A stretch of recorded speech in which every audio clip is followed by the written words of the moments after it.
Hello everyone, Godre here, and this is my morning brief. On today's morning brief, I want to talk about a very important subject. I got a lot of messages as well asking that I touch on the Rivers State issue, the political crisis in Rivers State. But this is morning brief, not political brief, so I'm not going to talk about politics. I'm just going to talk about the economic implication of what is going on or what had happened. Rivers State is a very important state in Nigeria. And I would dare say that Rivers State is perhaps the most important state in this country from an economic point of view. Yes, Lagos State is the largest economy in Nigeria in terms of a state, probably even the largest economy in sub-Saharan Africa, largest economy as regards a state in sub-Saharan Africa, let alone West Africa. So Lagos State is significantly that big and that important. But for Nigeria as a country, for Nigeria's economic stability, I think Rivers State is perhaps the most important state in the country at the moment, or at least in this particular era. Now, why is that so? Rivers State contributes a significant portion of Nigeria's crude oil output. And we all know what crude oil means to this country. Records don't really explain how much crude we get out of Rivers State, on a daily basis. The data is a little bit hazy, but the Trans-Niger pipeline that recently exploded, from some of the things that we read online, it contributes roughly 450,000 barrels per day. Now, to put that into perspective, we do roughly 17 per day.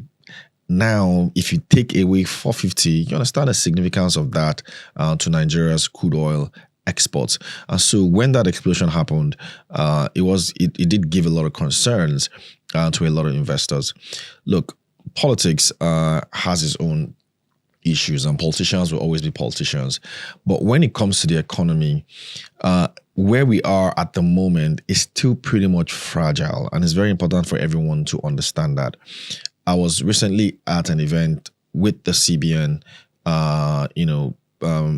leadership, and they also reiterated that, look, some of the economic gains that we've seen is pretty fragile and could just filter away if we all don't come together and manage things. And that is why I'm very worried. If Rivers State descends into a political crisis that some way or the other affects the wider economy, things are really going to get pretty rough. So we're not here to talk about whose side you're supporting or who did wrong or who did right. This is Morning Brief, and it's basically about the economy. Now, to put it into perspective, every recession that Nigeria has had, at least in the last 20 years, has always been connected to crude oil prices or crude oil supply. If crude oil prices crash below, say, $50 per barrel, Nigeria gets into a recession. If Nigeria cannot meet its crude oil output, let's say we probably produce less than 1,000 barrels per day, like we did at some point in the Buhari administration. You all remember when there was a lot of pipeline bombings and explosions by militants. We tend to get into a recession. And when we get into a recession, then foreign investors don't just bother with Nigeria. The economy basically halts, and government revenues are hugely impacted. We start to have large fiscal deficits. In fact, the oil crisis or the oil price crash of COVID is what has actually led, or one of the major contributors to Nigeria's economic woes at the moment, because after that crash, we did pump in a lot of money. We were printing a lot of money. We had major fiscal crisis that also led to the massive depreciation of the Naira. It's not just about physical buffers as well. The exchange rate is also a major concern. If you also go and look at the data, whenever we have oil price crash or there's a challenge to crude oil production in Nigeria, the exchange rate takes a nosedive. And so that is why a lot of us were very worried when we saw that bombing. We are also happy that they seem to have rerouted. They found a different way to still push crude out. It's very important that we keep that tap on and that we continue to ramp up crude oil production. That is very significant to every single economic projections that you've seen this year from anyone. Go and read all the economic outlooks. It's all tied to Nigeria increasing its crude oil output.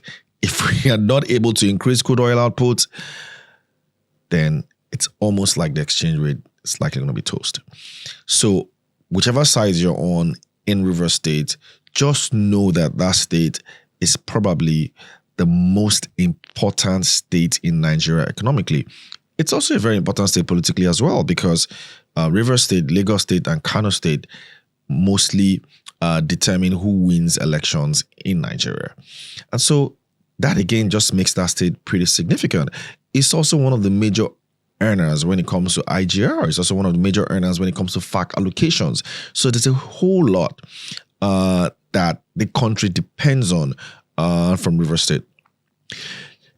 I always say that you want to watch a number of things, a number of macros when it comes to Nigeria.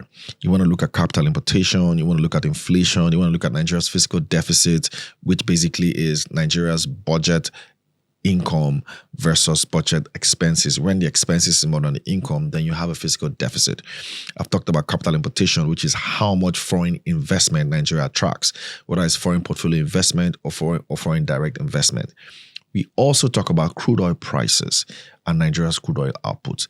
These are the determinants of Nigeria's economic stability.